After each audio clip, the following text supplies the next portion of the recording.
जय हिंद साथियों, स्वागत है हमारे YouTube चैनल स्टडी अवतार में। आज हम पढ़ने वाले हैं इडियम्स एंड फ्रेजेज यानी कि इडियम्स और फ्रेज का पहली क्लास है, जो नीतीश सिंह का जो बुक आता है केडी पब्लिकेशन का। इसी का हम अध्याय 22 का जो चैप्टर दिया हुआ है इडियम एंड फ्रेजेज का, इसी को हम रिवीजन कर रहे हैं, यानी कि पहला वीडियो हो। तो आइए फ्रेंड्स, वीडियो को बिना देरी किए हुए शुरू करते हैं। तो सबसे पहला इडियम दिया हुआ है एचिल्स हिल। तो एचिल्स हिल का मतलब होता है, हिंदी मीनिंग होता है कमज़ोर पक्ष, यानी कि कमज़ोर पक्ष में होना, यानी कि कमज़ोर पहलू में होना। इसका इंग्लिश मीनिंग हो जाएगा ए स्मॉल बट फैटल वीकनेस, यानी कि कमज़ोर पक्ष में होना। अगला है एड फ्यूल टू फायर, यानी कि इसका हिंदी मीनिंग्स हो जाएगा आग में घी डालना। एड फ्यूल टू फायर का मतलब हो जाएगा आग में घी डालना। तो इसे हम बोलेंगे to make a matter worse, यानी कि ख़राब स्थिति में होना और ख़राब करना। अगला है एन आर्म चेयर जॉब, यानी कि एक ऐसी नौकरी जिसमें आसान काम हो, यानी कि अच्छी जॉब वाला नौकरी हो, उसे हम बोलेंगे good income job with high comfort, यानी कि जहाँ पे अच्छी इनकम हो और अच्छी सैलरी मिलता हो। अगला है एन एक्स टू ग्रिड। तो एक्स टू ग्रिड का इडियम हो जाएगा, हिंदी मीनिंग्स हो जाएगा स्वार्थ से भरा हुआ हो, और इसे इंग्लिश मीनिंग हो जाएगा समथिंग डन विथ सेल्फिश, यानी कि जो अपने बारे में सोचता हो उसे हम क्या बोलेंगे एन एक्स टू ग्रिड, यानी कि इसका इडियम हो जाएगा। नेक्स्ट है 5 नंबर दिया हुआ है एन आयरन विल, यानी कि इसका मतलब हो जाएगा एन आयरन विल का हिंदी मीनिंग्स हो जाएगा दृढ़ इच्छा रखने वाला, दृढ़ शक्ति रखने वाला। तो इसका इंग्लिश मीनिंग हो जाएगा स्ट्रॉन्ग विल पावर, यानी कि अच्छी पावर हो, अच्छी शक्ति हो। अगला है एन एड फ्लेम।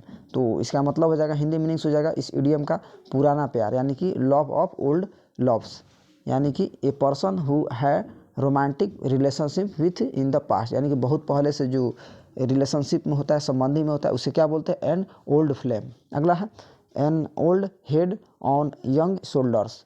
तो इसका हिंदी मीनिंग्स हो जाएगा फ्रेंड्स अपनी उम्र से ज़्यादा समझदार होना, यानी कि अपनी उम्र से ज़्यादा समझदार होना। तो इसे हम बोलेंगे a child young person who thinks and talks like a order and experience person, यानी कि ज़्यादा समझदार होना, वाइज होना, बुद्धिमान होना, क्लेवर होना। अगला इडियम दिया हुआ है one olive branch. One olive branch का हिंदी मीनिंग्स हो जाएगा शांति निवेदन, यानी कि पीस रिक्वेस्ट करना, शांतिपूर्वक निवेदन करना, आवेदन करना, पीस ट्रीटी, यानी कि संबंधी बनाना, उसे संधि बनाना। अगला है एप्पल ऑफ डिस्कार्ड। तो इसका हिंदी मीनिंग्स हो जाएगा एप्पल ऑफ डिस्कार्ड का झगड़े का कारण, यानी कि मैटर ऑफ डिस्प्यूट, विवाद में होना। अगला है एप्पल ऑफ आई, यानी कि वंस आई, यानी कि आंखों का प्यारा होना, दुलारा होना, उसे बोलते हैं वेरी लवेबल, यानी कि डियरेस्ट होना, यानी कि प्रिय होना। अगला है एप्पल पाई ऑर्डर, यानी कि एप्पल पाई ऑर्डर्स का हिंदी मीनिंग्स हो जाए बिल्कुल ठीक हालत में होना, अच्छी कंडीशन में होना, यानी कि इन गुड कंडीशन होना। अगला है at loss. At a loss का मतलब हो जाएगा, इसका हिंदी मीनिंग्स हो जाएगा निर्णय न ले पाना, यानी कि to be unable to decide, यानी कि डिसाइड करने योग्य नहीं होना। अगला है idioms at a pinch. At a pinch का मतलब हो जाएगा समस्या में होना, यानी कि इन ट्रबल, यानी कि काफ़ी कष्ट में होना।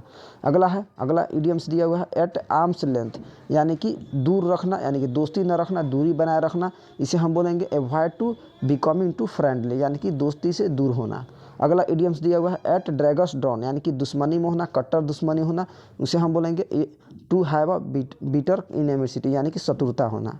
अगला है इडियम्स एट इज, यानी कि चिंता रहित होना, जो बिल्कुल चिंता नहीं होना, यानी कि free from pain and anxiety, यानी कि चिंता से रहित होना। अगला इडियम्स है एट वंस फाइटर इंड्स, यानी कि पूर्ण जानकारी लेना, कंप्लीट जानकारी लेना। To have a complete knowledge, यानी कि नॉलेज पूरी तरह लेना, यानी कि पूर्ण रूप से टोटली नॉलेज लेना। अगला है एट वंस विट्स इंड्स, यानी कि चकित होना, आश्चर्यचकित होना, पजल्ड होना, कन्फ्यूज होना, परप्लेक्स्ड होना, यानी कि जटिल होना। अगला है एट 6 एंड 7, यानी कि 6 और 7 का मतलब हो जाता है, यानी कि अस्त व्यस्त होना, तितर बितर होना, यानी कि अलग अलग होना, इन डिसऑर्डर में होना। अगला दिया हुआ idioms at stake.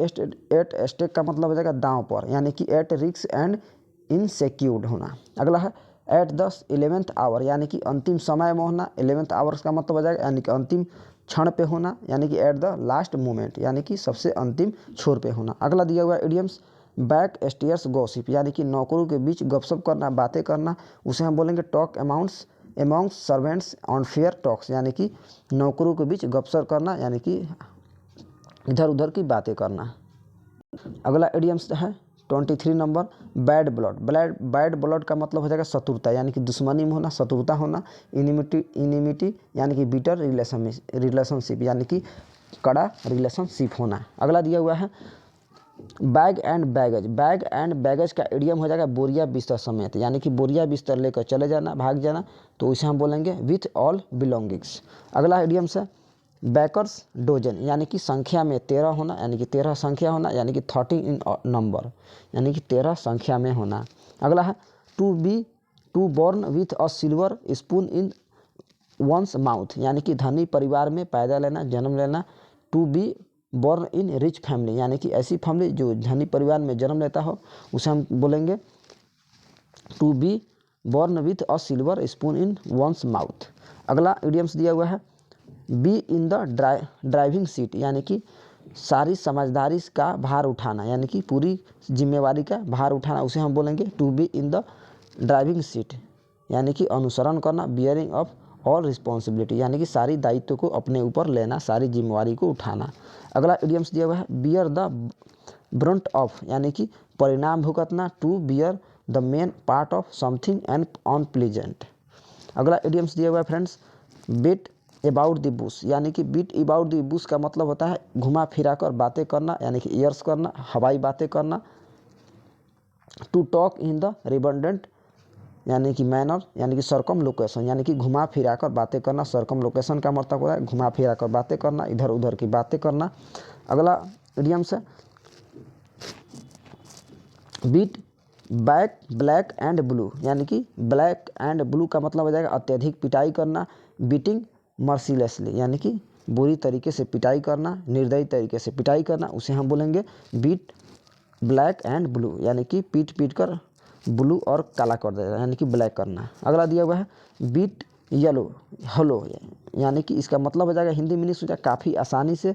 To defeat thoroughly, यानी कि आसानी से उसे हरा देना, आसानी से डिफीट कर देना, तो इसका इडियम्स हो जाएगा बीट होलो। अगला इडियम्स दिया हुआ है बैक एंड कॉल, यानी कि आज्ञा में रहना, यानी कि ready to obey order in instant, यानी कि तुरंत से रेडी रहना, तुरंत से आज्ञा का पालन करना, उसे हम बोलेंगे बैक एंड कॉल। अगला इडियम्स है bed of roses. Bed of roses का मतलब हो जाएगा हिंदी मीनिंग्स आनंद से भरपूर, यानी कि प्लीजेंट सिचुएशन ऑफ कम्फर्ट, यानी कि आनंद से पूर्ण होना, यानी कि आनंद से भरपूर होना।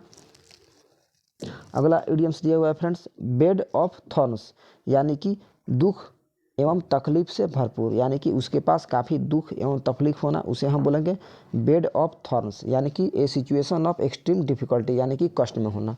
अगला इडियम्स है बेगर डिस्क्रिप्शन। बेगर डिस्क्रिप्शन का मतलब होता है अवर्णनीय, जिसको वर्णन नहीं किया जा सके। इसका इंग्लिश मीनिंग हो जाएगा a person with no resources, यानी कि जिसके पास कोई रिसोर्स नहीं होना, अवर्णनीय होना। अगला इडियम्स है बेल द कैट, यानी कि जोखिम उठाना, इसका हिंदी मीनिंग्स हो जाएगा इडियम्स का talking first step and personal risk, यानी कि अपने रिस्क को उठाना, जोखिम उठाना।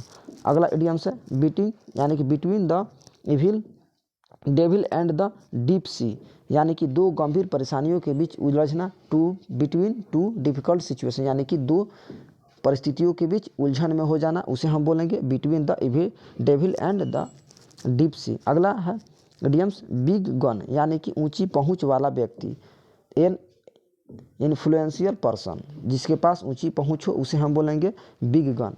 अगला इडियम्स है बर्ड्स ऑफ पैसेज, यानी कि बर्ड्स ऑफ पैसेज का मतलब हो जाएगा यदा कदा आने वाला, यानी कि वन हु कम्स ओकाजियोनली, यानी कि अवसर पे जो आता हो, कभी कभार आता हो, उसे हम बोलेंगे बर्ड्स ऑफ पैसेज। अगला इडियम्स है birds eye view. Birds eye view का मतलब होता है सरसरी निगाह रखना, यानी कि निगाह में होना, यानी कि ओवरव्यू, इसका इंग्लिश मीनिंग्स हो जाएगा ओवरव्यू। अगला इडियम्स है बर्ड्स ऑफ फेदर, यानी कि बर्ड्स ऑफ फेदर का मतलब हो जाएगा एक ही प्रवृत्ति के लोग, यानी कि सेम प्रवृत्ति के लोग होना, सेम नेचर का होना। People of with the same idea, यानी कि ऐसा व्यक्ति जिसके विचारों में एक होना, और characteristics and interest.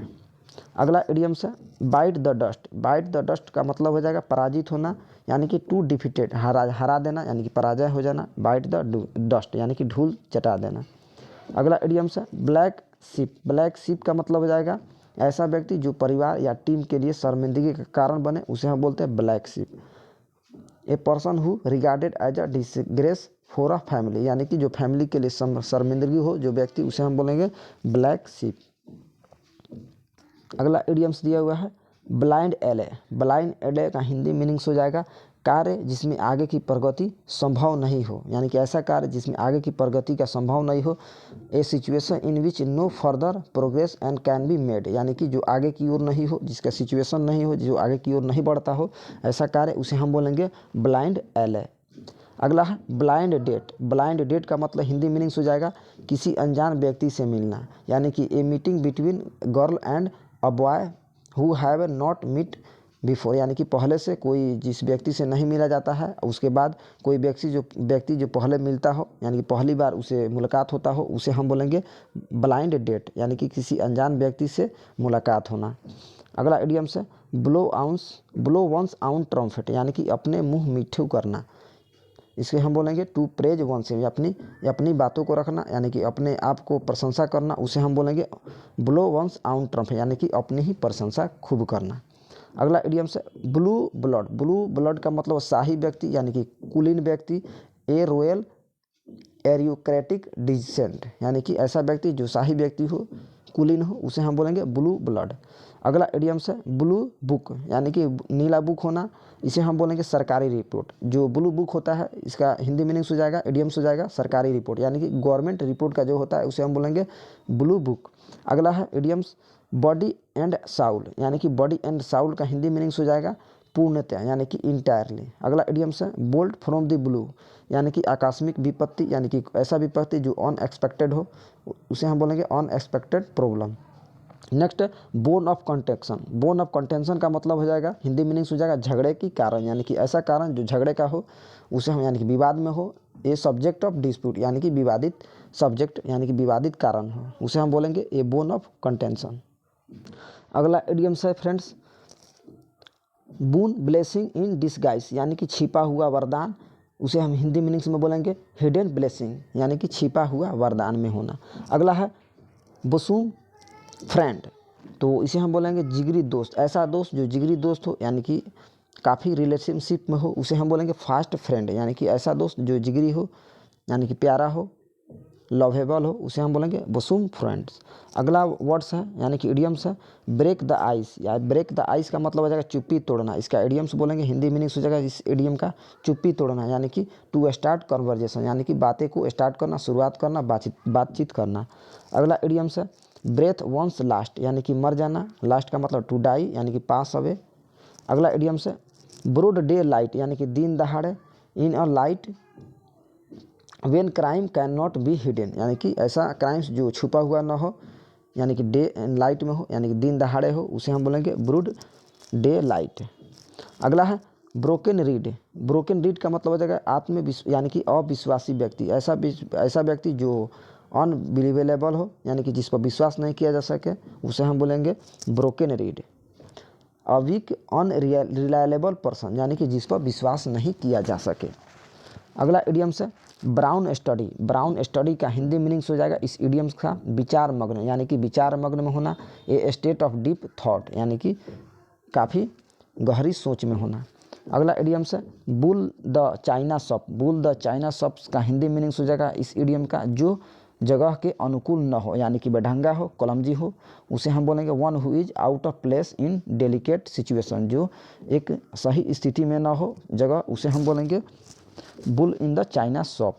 Next idioms है burn a hole in the pocket, यानी कि शीघ्रता से खर्च करना, मनी स्पेंड क्विकली, यानी कि जल्दीबाजी में कोई मनी को खर्च कर देना, उसे हम बोलेंगे burn a hole in the pocket. अगला इडियम्स है बर्न आई वंस फिंगर, यानी कि खुद का नुकसान कर बैठना।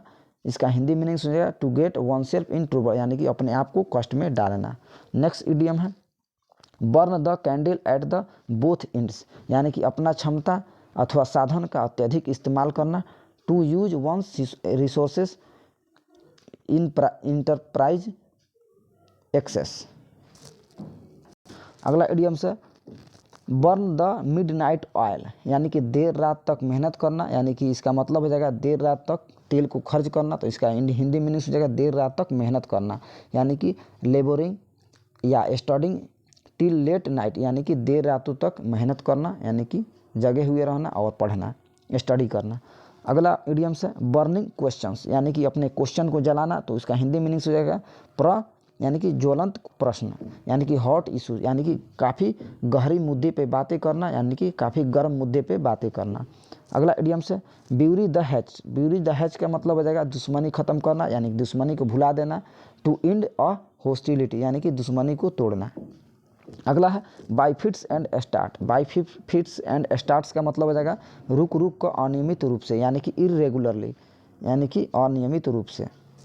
अगला इडियम्स है by hook and by the crook. इसका इडियम्स हो जाएगा गलत या सही किसी भी ढंग से। बाई मीन्स या राइट एंड रॉन्ग यानी कि गलत या सही ढंग से कोई कार्य को करना, इसे हम बोलेंगे by hooks and by crooks. अगला इडियम्स है by lips and bounce. By lips and bounce का मतलब हो जाएगा दिन दूनी और रात चौगुनी करना, यानी कि काफ़ी तेज़ी से करना, ए रैपिड पेस। अगला है by the skin of one's teeth by whisker यानी कि थोड़े अंतराल से होना, नरौली या बाई द हेयर ब्रेथ। अगला इडियम्स है carry the coal and new castle यानी कि बेवजह मेहनत करना, spending a time energy in doing something that is useless और वेस्टेज ऑफ एनर्जी यानी कि अपनी एनर्जी को बेकार समय में खर्च करना, इसे हम बोलेंगे carry the coal and new castle. अगला इडियम्स है कास्ट पियर्स बिफोर स्वाइन यानी कि इसका मतलब हो जाएगा बंदर के हाथ में नारियल, यानी कि ऐसा चीज़ जो अच्छी चीज़ हो लेकिन गलत हाथों में चला जाता हो, उसे हम क्या बोलते हैं कैट्स पियर्स बिफोर स्वाइन, यानी कि a right thing in wrong hand यानी कि अच्छी चीज़ों को गलत हाथों में जाना, इसे बोला जाता है। अगला इडियम्स है कैशलेस इन द एयर यानी कि हवाई किला बनाना, तो इसे इंग्लिश में बोलेंगे डे ड्रीम यानी कि ए होप और desire unlikely to be realise यानी कि बिना डिजायर के बिना रियलाइज के यानी कि उम्मीदें करना। अगला इडियम्स दिया हुआ है कैट एंड डॉग्स लाइफ यानी कि कैट एंड डॉग्स लाइफ का मतलब हो जाएगा कलहपूर्ण जीवन, यानी कि कलहपूर्ण जीवन में होना, ट्रूबल सम लाइफ यानी कि कष्टमय जीवन जीना।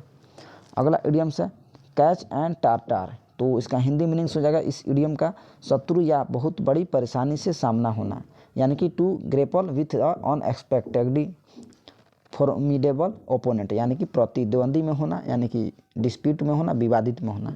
अगला इडियम्स है कैट्स पाव। कैट्स पाव का हिंदी मीनिंग्स हो जाएगा निजी स्वार्थ के पूर्ति में जिस व्यक्ति का प्रयोग किया जाता है, यानी कि a person used another as a droop a tool. अगला इडियम्स है च्यू द कड यानी कि मनय करना, टू पॉन्डर और मेडिटेट यानी कि मध्यस्थता करना। अगला इडियम्स है चिकन हर्ट। चिकन हर्ट का मतलब हो जाएगा कायर, यानी कि कायर व्यक्ति, क्वाडली व्यक्ति यानी कि डरपोक व्यक्ति, लैकिंग करेज यानी कि जिसके पास साहस न होना, यानी कि क्वाडली होना, डरपोक होना। अगला इडियम्स है cock and bull story. Cock and bull story का मतलब हो जाएगा मनगढ़ंत कहानी, यानी कि एन कॉन्कोटेंट यानी कि स्टोरी, यानी कि अनरिजनेबल स्टोरी, इमेजिनरी स्टोरी, इसे बोला जाता है मनगढ़ंत कहानी। अगला इडियम्स है क्रॉस वर्ड्स। क्रॉस वर्ड्स का मतलब हो जाएगा लड़ना, यानी कि क्वारल करना, झगड़ा करना, टू क्वारल ऑन फाइट यानी कि कलह करना। अगला इडियम्स है कैरी फॉर द मून, यानी कि किसी असंभव वस्तु की कामना करना, यानी कि मून पे पहुंचना, यानी कि मून को लाना, इसे हम क्या बोलेंगे, यानी कि असंभव वस्तु की कामना करना, यानी कि ऐसा वस्तु जिसे लाया ना जा सके उसके हम कल्पना करते हैं, उसे हम बोलेंगे कैरी फॉर द मून, यानी कि टू डिजायर द अनअटेनेबल यानी कि जिसकी कल्पना नहीं किया जा सके। अगला है कैरी ओवर स्पिल्ड मिल्क, यानी कि व्यर्थ पछताना, regret a vain for what can not be undone, यानी कि व्यर्थ में पछताना, रिग्रेट करना। अगला है कट अ सॉरी फिगर, यानी कि अपने प्रयास से तनिक भी प्रभाव न छोड़ना, यानी कि हर संभव प्रयास करना, to give a poor show. अगला इडियम्स है कट बोथ वेज, यानी कि दोनों पार्टी के पक्ष में तर्क करना, यानी कि argue in favour in both side, यानी कि दोनों साइड को यानी कि फेवर में बातें करना, बहस करना। अगला है इडियम्स कट नो आइस, यानी कि कोई असर नहीं डालना, to fail to make on impression, यानी कि कोई इम्प्रेशन में न होना। अगला इडियम्स है cut one's coat according to one's cloth, यानी कि अपनी आय के अनुसार व्यय करना, खर्च करना, स्पेंड करना, इसे हम बोलेंगे to live within one's means, यानी कि अपने अनुसार खर्च करना। अगला इडियम्स है डांस टू वंस टर्न, यानी कि हुक्म का पालन करना, ओबेइंग वंस ऑर्डर, यानी कि ऑर्डर का पालन करना, नियम का कानून का पालन करना। अगला इडियम्स है डार्क हॉर्स। डार्क हॉर्स का मतलब होता है अप्रत्याशित रूप से जीता जाए, यानी कि वन हु विंस अनएक्सपेक्टेडली, यानी कि बिना एक्सपेक्ट किए हुए जीता जाए, उसे हम बोलेंगे डार्क हॉर्स। अगला इडियम्स है डेड लेटर। डेड लेटर का हिंदी मीनिंग हो जाएगा कानून, यानी कि जो कभी लागू था लेकिन अब लागू नहीं है, यानी कि जिसे यानी कि ख़त्म किया जा सके, उसे हम क्या बोलेंगे, a law of ordinance that is no longer in force, यानी कि लंबे समय के लिए कोई कानून को, नियम को यानी कि लागू नहीं होना, उसे हम बोलेंगे डेड लेटर। अगला इडियम्स है डेमोकल स्वॉर्ड। डेमोकल स्वॉर्ड्स का हिंदी मीनिंग हो जाएगा सिर पर मंडराता खतरा, यानी कि ऐसा खतरा जो सिर पर मंडराता हुआ हो, उसे हम बोलेंगे कांस्टेंट थ्रेट, यानी कि आने वाली यानी कि विषम परिस्थिति, डेमोकल स्वॉर्ड।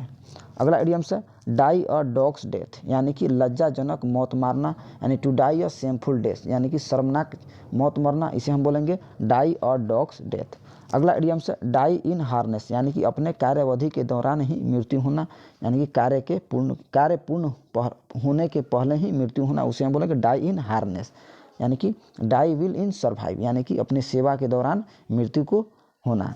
अगला इडियम्स है डॉग इन द मैनेजर, यानी कि जो दूसरे को सुख का भोग नहीं करने देता है, जो किसी काम का नहीं है, उसे हम बोलेंगे ए person who pretends others from enjoying the can not, यानी कि जो दूसरे को सुख को भोग नहीं देने देता है। अगला इडियम्स है डंकी ईयर्स। डंकी ईयर्स का मतलब हो जाएगा काफ़ी समय बाद, यानी कि ए लॉन्ग टाइम, यानी कि लंबे समय बाद जो होता है, उसे हम बोलेंगे डंकी ईयर्स, यानी कि ए लॉन्ग टाइम है। अगला इडियम्स है ड्रॉ अ लाइन, यानी कि मर्यादा तय करना, सेट अ लिमिट, यानी कि एक लिमिट में होना, इसे हम बोलेंगे ड्रॉ अ लाइन। अगला इडियम्स है duck in the thunder storm, यानी कि इसका मतलब हो जाएगा व्यथा में होना, इन अ पेनफुल कंडीशन, यानी कि काफ़ी ख़राब कंडीशन वाला, ए डिफ़िकल्ट सिचुएशन। अगला इडियम्स है ईगल आइड, यानी कि इसका हिंदी मीनिंग हो जाएगा तेज नज़र वाला, यानी कि विथ कीन आई साइड। अगला इडियम्स है ईट हम्बल पाई, यानी कि ईट हम्बल पाई का हिंदी मीनिंग हो जाएगा शर्मिंदगी झेलना, यानी कि टू अपोलोजाइज, यानी कि ईट हम्बल पाई क्या मतलब होगा, शर्मिंदगी झेलना। अगला इडियम्स है यानी कि 99 नंबर देखेंगे ईट वंस वर्ड, यानी कि अपना शब्द को वापस लेना, बैक लेना अपने वर्ड्स को, इसे हम बोलेंगे टेक अ स्टेटमेंट बैक, यानी कि अपने कथन को, कही गई कथन को वापस से पुनः लेना, इसे हम बोलेंगे यानी कि ईट वंस वर्ड्स। 100 नंबर देखेंगे idioms Ilbo room. Ilbo room का मतलब हो जाएगा काम करने की स्वतंत्रता, यानी कि वर्क करने की स्वतंत्रता होता है, उसे हम बोलते हैं इडियम्स में इल्बो रूम, यानी कि सफिशिएंट स्कोप इन मूव और फंक्शन, यानी कि अपने फंक्शन करने की स्वतंत्रता हो, उसे हम क्या बोलेंगे इल्बो रूम। यानी कि 100 तक हम इडियम कर चुके हैं। इसके अगले वीडियो में यानी कि नेक्स्ट वीडियो में 100 के बाद हम करेंगे। अगर वीडियो अच्छा लगे तो मेरे चैनल को अवश्य सब्सक्राइब करें और ज़्यादा से ज़्यादा शेयर करें। इस वीडियो का PDF अगर पाना चाहते हैं तो मेरे चैनल पर दिए गए लिंक है डिस्क्रिप्शन बॉक्स में, उस पर जाकर व्हाट्सएप ग्रुप से ज्वाइन हो, उसके बाद आप लोगों को PDF दिया जाएगा। तो मिलते हैं अगले वीडियो में, नेक्स्ट वीडियो में, तब तक के लिए जय हिंद जय भारत।